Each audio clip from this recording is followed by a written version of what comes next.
बहू, बेटे इधर आओ, तुम्हारी नंद आई है। प्रणाम दीदी। कैसी हैं आप? मैं ठीक हूँ। मुझे क्या होगा? अरे नहीं दीदी, वो जस्ट मैंने कैजुअली आपसे पूछा। अच्छा आप बैठो, मैं आपके लिए कुछ लेकर आती हूँ खाने। ये लो दीदी सैंडविच, आपको बहुत पसंद है ना? मुझे पता है, आपके भाई ने मुझे बताया था। आप खा लो, मैं काम कर लेती हूँ जब तक।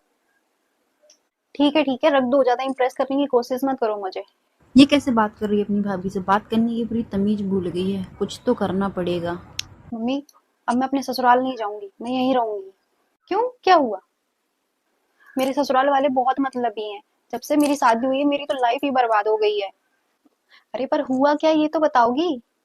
बस दिन भर मैं अपने घर वालों की सेवा करती रहती हूँ, जैसे कि मैं कोई नौकरानी हूँ मम्मी।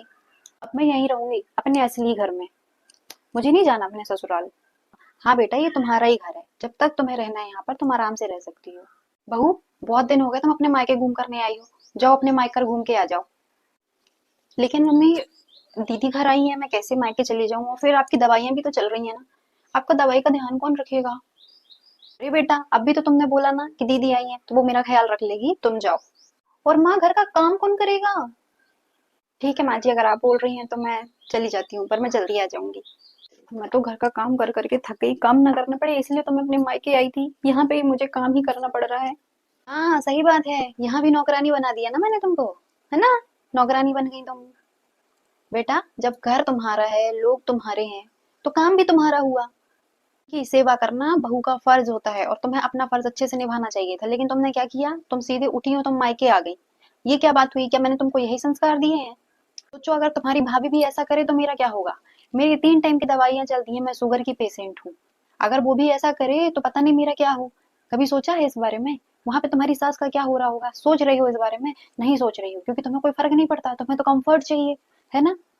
एक बात हमेशा याद रखना, शादी के बाद लड़की का असली घर उसका ससुराल होता है। ये हम सिर्फ सुना नहीं रहे हैं, ताने नहीं मार रहे हैं बेटा, हम सीख दे रहे हैं। जो हमारी माँ ने हमको दी थी, वही हम सीख तुमको दे रहे हैं कि शादी के बाद लड़की का असली घर उसका ससुराल होता है। तो अपने फर्ज को निभाओ, अपने घर की जिम्मेदारियों को निभाओ। हाँ मम्मी, आप सही बोल रही हो। मैं भूल गई थी कि अब ससुराल ही मेरा घर है। आपकी दी हुई सीख मैं अब हमेशा याद रखूंगी, और मैं हमेशा अपने ससुराल वालों का ध्यान रखूंगी।